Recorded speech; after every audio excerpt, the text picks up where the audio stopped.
Yeah, I think it's appropriate to congratulate Ryan Fulmer and his program. Oral Roberts, tremendous baseball team, played exceptionally well. Have a very, very good club. They earned it, and we'd like to wish them the best of luck on the next round of play. Outstanding, well-coached team, respectful group that were just competitors. And to get this opportunity, Rob Mullins, Eric Rodell, Pat Kilkenny, amongst so many others, to just get this chance to be around guys like this. It's really a blessing. It's very humbling.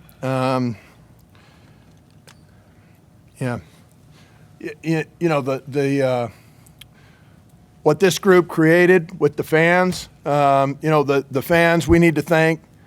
Wow, this group brought interest to Oregon baseball that's never had this level of interest.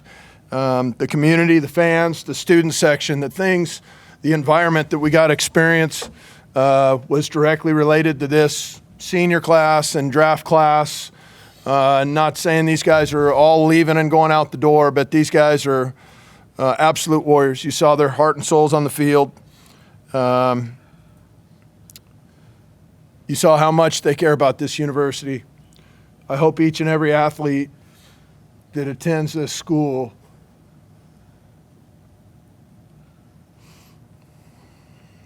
can understand how special this place is. Questions for student athletes, please let me know your name and your outlet, as well as the student athlete to whom the question is directed. Rob? Gavin, you can speak to this. When Tanner hits that ball and the numbers he's put up, it kind of felt like that guy was supposed to hit that home run in this game to kind of get you where you wanted to go. Obviously, there's a lot of game left. Just can you describe maybe the emotional highs and lows of this one and processing all that? Yeah, I mean, when Tanner got up to bat, I don't know if I've ever seen a team more collected on one player. For everything that he's done for this team and this program, I just want to thank you. He's one of my best friends ever. Roommates for 3 years now, and I mean, he's going to be in my wedding. So that's just the relationship that we've made, and I want to thank him for everything. And I mean, there's going to be a statue built of him here, without a doubt. I mean, I don't know how many records. I think it's 10, 11, or 12, but it's unheard of. So I'm just really proud of him. More student athlete questions? James, front left. Josh and for Gavin. When there's a game the next day, it's easier in baseball, the diamond sports, to try to respond when things don't go your way personally. When it ends this way, in terms of your college careers, how will you mentally process, or will you be okay accepting when things didn't go your way last night? Because that's a cruel ground ball that is unbelievably difficult to feel. But it's easy to say in the moment, but will you be okay with that, Josh? Will you be okay with last night? How do you process that? Before they answer that question, I would answer the question, absolutely, I'd feel great about how my career ended. To build this program the way these people built this program, with their blood, sweat, and tears, to put your body in front of a 106-mile-an-hour line drive instead of play it off to the side. That's an old baseball adage. To have the courage to do that, to have the courage to lead as these seniors have led, I can assure you that if I was a senior on this podium, or whatever they call this up here, they built this program to a level that we haven't seen now, maybe ever.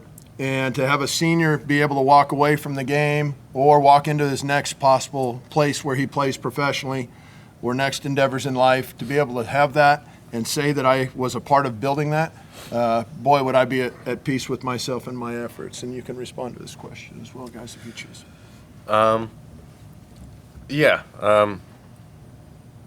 You can hold on to it if you want, but it's the game of baseball. I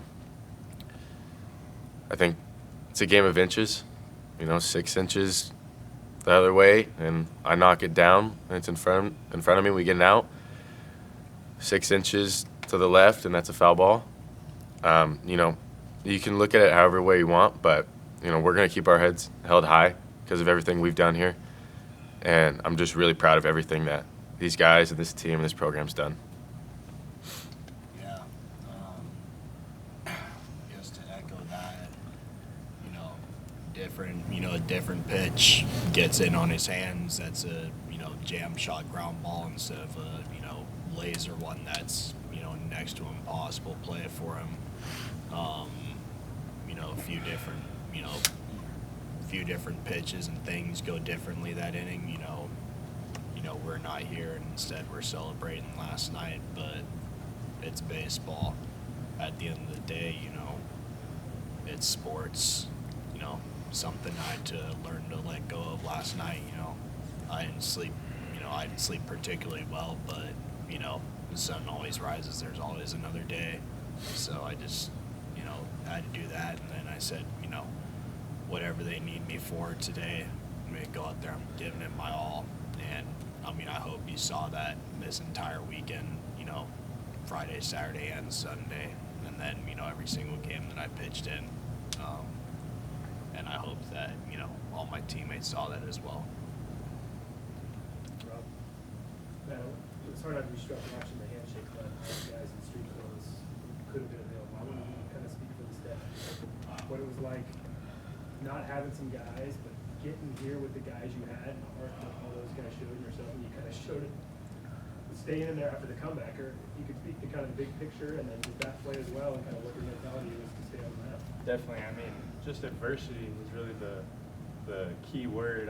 From the first day of fall camp, it seemed like we were hit with something, and then we were hit with something else, and it was just kind of a next guy up mentality. Whoever's available, whoever's ready, just have the heart on the mound and execute pitches. That's really all it's about. So it's been great to see some younger dudes step up in a role that maybe at the beginning of the year they didn't think they would have. But for them to have moments where they can look forward to the future and next year at Oregon when we're back in Omaha and when we're putting other things up around PK Park, those guys are going to have a huge hand in that. And a big part of it is the experience and the adversity that they faced this year and learning how to get through some things. So, yeah. And just the comebacker kind of stayed in there. Where did it get you? It got me full side of the head, no glove. Talking to Gavin after, he said it would have went right to him if it didn't hit off my head. So that was perfect. But yeah, yep. Was there any doubt that you were going to go and stay in? Nope, not at all. Cameron back right. Cameron over KZI. Tanner, there's a little bit of talk before this weekend about PK Park looking like how you guys envisioned it when you joined the program. It's hard to talk about records and becoming a home run leader after a loss, but can you just reflect on that moment you break that record and what it was like to see PK Park as you guys envisioned it when you joined? It's just something you dream of. There's just a countless amount of people that were there supporting us today, and to be in an environment like that and to play in front of a community like that is not only special to me, but for this whole institution. Thank you. Sure. Tanner, just had a lot of years here on the team. Just in general, what is this team It's something special. This is a group unlike any other. This is a group that, like we talk about so much, has dealt with adversity in ways,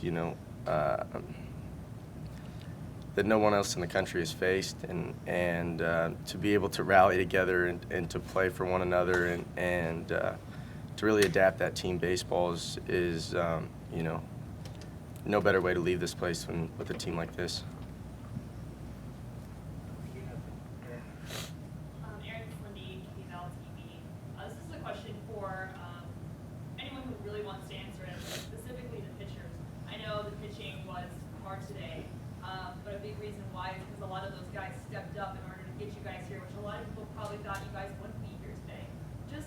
What was that shift like kind of into the postseason and your big run in the Pac-12 tournament kind of leading up to this point?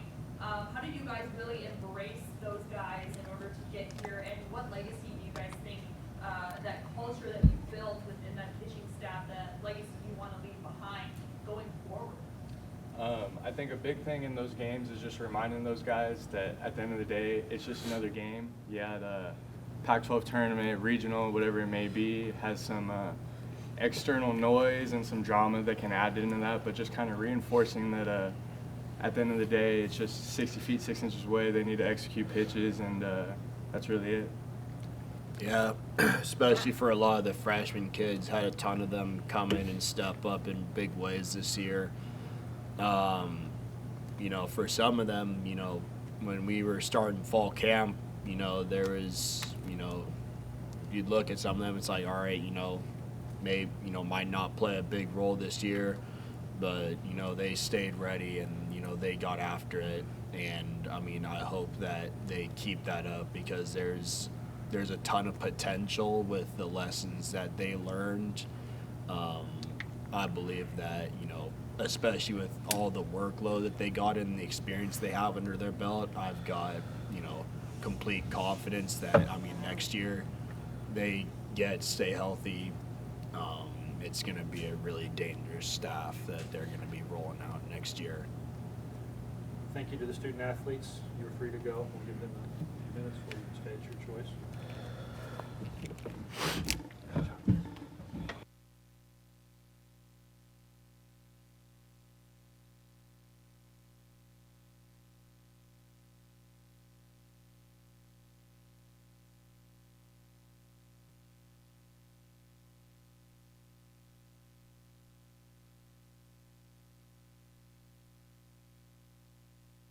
Last couple of strategic decisions. Why stick with Jackson there at fourth, and why pull Dean at ninth? I didn't hear the second part of your question. Why pull Dean after 2 outs? I know percentages, right, and matchup wise, but when you got a couple of quick outs and the guy all right, but why make the change? Was it just percentages and playing? Right, Stuck with pace in the fourth because he was getting ground balls early, and he just kind of unraveled there fairly quickly with hit by pitch and walk. We needed to get as much as we possibly could out of Jackson today for the obvious reasons. The bullpen was taxed and tired, and that was the exact same reason why Ian came out. So everybody was assigned their roles and their jobs, and it wasn't going to be a deal where a lot of guys could go a whole bunch of pitches. We needed to try to figure out a way to mix and match it. Front right. Coach, Grayson's health became a focus there for a second. Is there any update you can give on him? No. Jared. Another injury-related question. Just Colby Shea doesn't play for the most part, other than some defensive replacements in center field. Gets that last at bat. Is that just this is probably his last at bat at PK Park? He was leading off an inning, and he's a tough kid, and so his job was to get on base. He was playing with a broken hand. You know, he broke his a hand-arm bone, and that's the kind of kid he is. So he's playing with a broken bone in his arm, and I didn't want to get hit between the eyes today and take him out of that at bat. He told me that he was going to get on base, and I believe him. He's earned that from me. Brendan, back middle. Mark, you said last night that you promised Patrick Kilkenny when you got this job that you were going to do everything to get this team to the College World Series. How does it feel to be so close but not quite through? Well, it doesn't feel very good, and it just tells us there's more work to be done. We made tremendous progress. Very proud of the coaches that I get a chance to be with every day. Those guys are amazing. You know, the coaching staff without the commitment from, Mr. Mullins and Mr. Rodell, those coaches would be gone. They would have already left because they were getting offers at other schools for a lot of money, and they kept them. So to keep the coaching staff together is really one of my goals, and that's how you grow a program and develop a program. No, we didn't get to Omaha this year. It wasn't in the cards. It wasn't what I guess was supposed to happen with this group. And I did tell Pat Kilkenny, I think in this room, that if I get the chance to be the head coach at this great institution, we'll get to Omaha or I'll die trying. And I stand behind those words. We will get there. We were close this year, and we couldn't pull it off. But, boy, the efforts of the guys that I got a chance to coach and the coaches that I got to be with every day could not be faulted. It was extreme what they were able to put out there, the product they were able to put out there every single day. was really humbling, and I'm just blessed to be around all those people. Bill in the middle. Well, as you said, this group built an interest in this program that in Oregon baseball that it hasn't had before. How do you build on that? What does that look like in the years to come now that you kind of have this benchmark of what that level of interest looks like? I don't know. I know this much. The first thing that we're going to do is try to give back to the community because the community supports this program now. And I think, like with anything else, you need to earn it. And I think people saw a different level of commitment towards this institution with the group that I got a chance to be around every single day. That was a player-driven decision. Those actions of those players were driven internally from that locker room with the Gavin Grants and the leaders of this program, Tanner Smith. They decided to make it that way.